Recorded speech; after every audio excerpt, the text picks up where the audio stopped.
What's going on, y'all? This is John Alsace with the Face Mask Podcast, and today I wanted to get into a backfield breakdown on the Green Bay Packers, and specifically a fantasy reaction to Aaron Jones re-signing and how that impacts A.J. Dillon's value, and how the idea that Aaron Rodgers might not be playing quarterback for this team impacts these two running backs. Now, in this analysis, we're really just looking at Aaron Jones and A.J. Dillon, and I don't think either back will be a workhorse in this Packers offense, but I don't think either of them need to be in order to get great fantasy value out of both of them. This is an interesting backfield to analyze because the fantasy output largely depends on Aaron Rodgers being in Green Bay, and we have no idea how to project these players when Aaron Rodgers isn't playing. We simply do not have a sample size large enough to do so, but I'm going to do my best, so bear with me here. Aaron Jones has shared the backfield with Jamal Williams, who recently signed with Detroit for his entire career. Now, before head coach Matt LaFleur took over, Jones played 2 seasons, 12 games each year, and during those 2 seasons, he ran for 5.3 yards per carry and 5.47 yards per carry, and he was the RB24 in PPR leagues during his sophomore season. Once LaFleur came in and emphasized the run game through a heavy personnel approach, Jones then blossomed into the RB2 that we all know, played 16 games, and despite missing 2 games this past season, he was still the RB5. Jones and Williams played all 4 of their seasons together, coming out of the same draft, and the timeshare didn't affect Jones then, and it won't affect Jones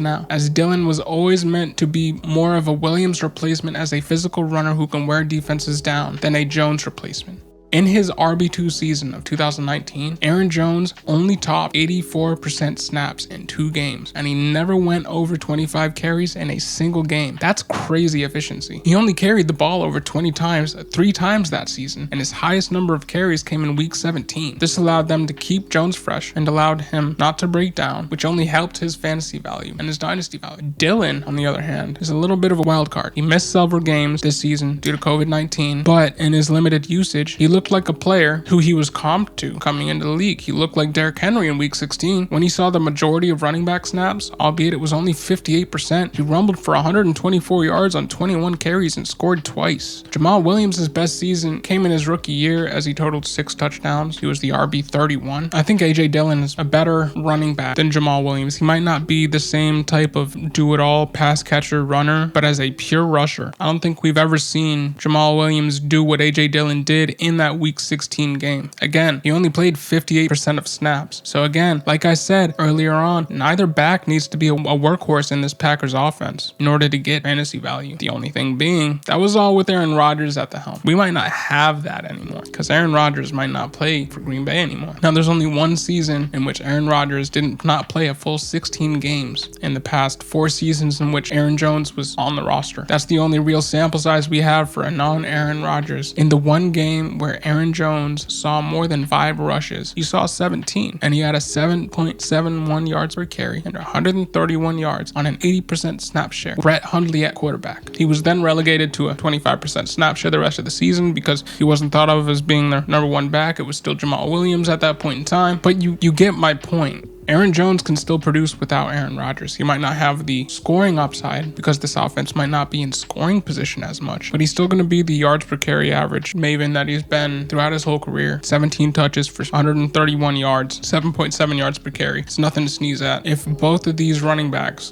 average around a 50% touch share in this backfield, considering this team is probably going to rely on the run game more if Aaron Rodgers isn't there. These 2 running backs could carry this team if Jordan Love is asked to play the whole season or any point in time in the season. And if, for any chance, Aaron Rodgers comes back, then they might not be running as much, but they're going to be in scoring positions more. So I don't think the Aaron Rodgers decision should factor too much into whether or not you take Aaron Jones or A.J. Dillon at their current ADPs. I think you take them both without thinking because they're players that don't need a lot of snap share to succeed and don't need an elite quarterback to succeed. These are both players that can create by themselves. Aaron Jones more so than A.J. Dillon. But A.J. Dillon is absolutely a sneaky buy here because of his perceived value following the Aaron Jones signing. A.J. Dillon now has an ADP of 115 despite Jamal Williams finishing last season as the RB38 on the year. So think of the value that you can capitalize on there. So what do you guys think? Do you guys think I'm completely overvaluing Aaron Jones and A.J. Dillon in this offense? Do you think I'm crazy for saying that their value won't change too much if Aaron Rodgers isn't there? Put your thoughts in the comment section below. Thank you for listening.